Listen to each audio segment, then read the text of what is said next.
P Joshi గారు వారు radio వర్తమానాలు అందించే దినాల్లో ఉస్మానియా యూనివర్సిటీలో పీజీ చదివే ఒక అమ్మాయి జోషి అన్న దగ్గరికి వచ్చి, అన్న నేను మా యూనివర్సిటీలో ఒక అబ్బాయిని ప్రేమించా, నేను ఆ అబ్బాయినే పెళ్లి చేసుకుందాం అనుకుంటున్నా, ఈ విషయంలో దేవుని చిత్తమేంటో కనుక్కొని ప్రార్థన చేసి నాకు చెప్పండి అన్న అందట.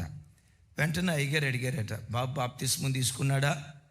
వెంటనే అమ్మాయి చెప్పింది, లేదన్న, పూర్తిగా అన్యుడు, యేసు ప్రభు అంటే అసలు తెలియదు అన్నయ్య.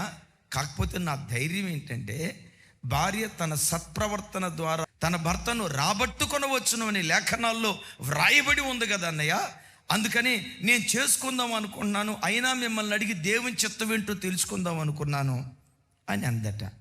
సేవకుడమ్మ, దీనికి దీర్ఘ ప్రార్థన చేయాల్సిన అవసరం లేదు, ఈ విషయంలో దేవుని చిత్తం ఆల్రెడీ రివీల్డ్. విశ్వాసి అవిశ్వాసితో విజ్జోడిగా ఉండకూడదు. దేవుని ఆలయాలకు విగ్రహాలతో సంబంధం ఏంటి?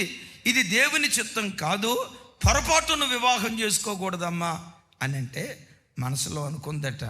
అందుకే నేను పాస్టర్ గారి దగ్గరికి రానందే, నేనే డైరెక్ట్గా అడుగుతానని చెప్పి ప్రార్థన గదిలోకి వెళ్ళి ప్రార్థన చేసిందట. దేవా, నీ వాక్యం ద్వారా నాతో మాట్లాడు, ప్రార్థన చేస్తున్నానని బైబిల్ అట్లా ఓపెన్ చేసిందట.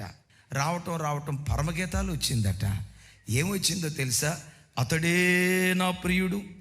వెంటనే, దేవా నీ చిత్తాన్ని బయలుపరిచినందుకు నీకు స్తోత్రం. ఇక పెళ్లి చేసుకోవటానికి వెళ్ళిందట. అద్భుతం తెలుసా? పెళ్ళైన మొదటి రోజు రాత్రే చెత్తగొట్టాడట. ఏడ్చుకుంటూ అమ్మ దగ్గరకు వచ్చిందట.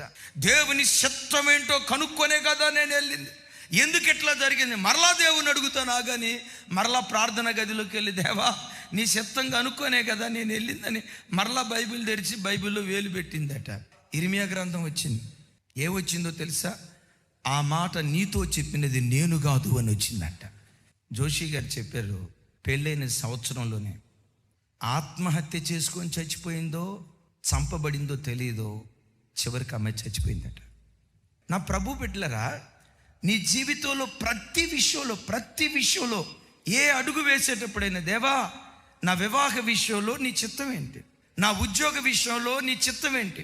నేను ఈ రీతిగా అడుగులు వేయొచ్చా, అడుగులు వేయకూడదని ప్రతి విషయంలో దేవుని చిత్తాన్ని అడుగు. మీరు అనొచ్చు, దేవుని చిత్తాన్ని అడిగితే దేవుడు మాట్లాడతాడా?